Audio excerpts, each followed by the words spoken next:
यो, आपको शत शत नमन। आज हम आपके सामने चर्चा करेंगे कि जो कई तरह की पेंशन्स दिल्ली सरकार और एमसीडी द्वारा दी जाती है दिल्ली के नागरिकों को, सीनियर सिटीजन्स को, वृद्धों को और विकलांगों को कई तरह की पेंशन्स बढ़ती हैं। लेकिन ये देखने में आया है कि पिछले 2 साल के अंदर शकूर विधानसभा का खास तौर से, क्योंकि मैं एनसीडी वार्ड नंबर 66 में रहता हूँ, कि नई पेंशन्स नहीं लग रही हैं, जिससे कई लोग परेशान हैं। और दूसरा, ये चीज़ भी जानकारी में आई कि ये देखने वाली बात है कि कोई 1,000 पेंशन दे रहा है, कोई 3,000 दे रहा है, 2,500 दे रहा है। और ये पेंशन का रेट कब डिसाइड किया गया, कब तय किया गया सरकारों द्वारा? सोचने वाली बात है कि पिछले 10 साल के अंदर आप महंगाई की दर देखो, आटे के रेट देखो, मकानों का किराया देखो, बिजली की दरें देखो, पानी के बिल देखो, इन्फ्लेशन कितना आया है। जो 70 रुपये की दाल प्लेट बाजार में होटलों में बिकती थी, आज 250 रुपये प्लेट बिक रही है। आप रोटी की रेट देखो कि जो होटल ढाबों रेस्टोरेंट में 3 रुपये की रोटी बिकती थी, आज 10 रुपये तक का रेट आ गया है। जो छोले भटूरे यहाँ पे आम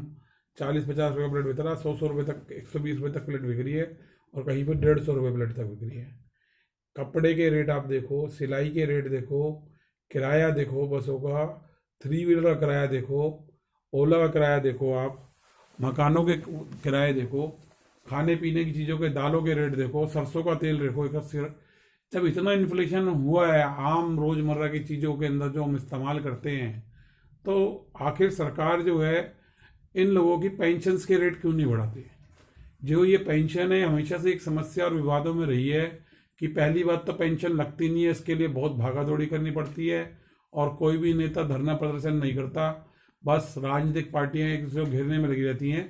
और उनके स्पोक्स पर्सन भी इस बात का जवाब देते हैं। लेकिन जो जनता की समस्या है, एमसीडी वार्ड नंबर 6 से यहाँ से पार्षद हैं शशि वंदना जेटली भारतीय जनता पार्टी से, विधायक है आम आदमी पार्टी से सुंदर जैन जी, और यहाँ के एमपी हैं श्री हर्षवर्धन जी जो केंद्रीय मंत्री भी है। मैं पूछना चाहता हूँ कि आखिर जनता के मुद्दों पे बात क्यों नहीं होती? पेंशन से लोग तरसते हैं, एक तो उनको पेंशन कम मिलती है या मिलती ही नहीं है, या लोगों की लगती नहीं है,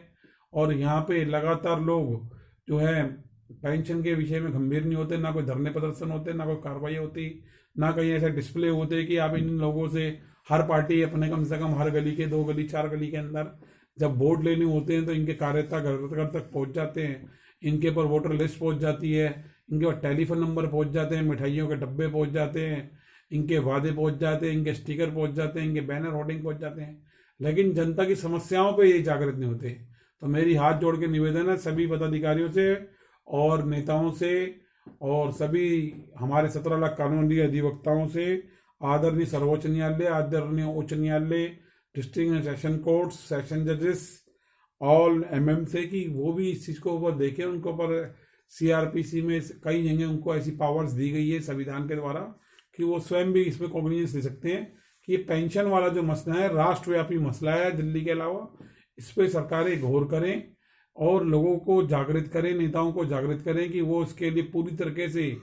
ऐसा प्रचार करें जैसे अपने इलेक्शन के लिए करते हैं या एक दूसरी राजनीतिक पार्टियों पर आरोप लगाने के लिए करते हैं। और स्थानीय पुलिस की भी मदद लें, थाना रानीबाग क्षेत्र के पुलिस अधिकारियों से, खासतौर से बीट अधिकारियों से, और यहाँ के SHO Manoj Yadav ji, ACP Virendra guardian जी, डीसीपी आदरणीय बीएल सुरेश साहब से मेरा ये निवेदन है कि वो जरूर प्रयास करें, ऐसा कुछ मैकेनिज्म करें कि ये एक सीनियर सिटीजन के लिए दिल्ली पुलिस हमेशा अग्रसर रहती है, और उनके लिए उन्होंने एक सेपरेट सेल भी बना रखी है, और हर टाइम मदद के लिए संभव प्रयास करती है दिल्ली पुलिस। और हमारे दिल्ली पुलिस के जो गौरवमय कमिश्नर हैं आदरणीय श्री राकेश थाना जी जो सीबीआई से आए हैं, उनसे भी मेरी हाथ जोड़ के प्रार्थना है कि वो कुछ इस पर जरूरी दिशा निर्देश पास करें। और भारतीय जनता पार्टी में 20 साल विधायक रहे आदरणीय श्री जय भगवान अग्रवाल जी, उनसे भी मेरी प्रार्थना है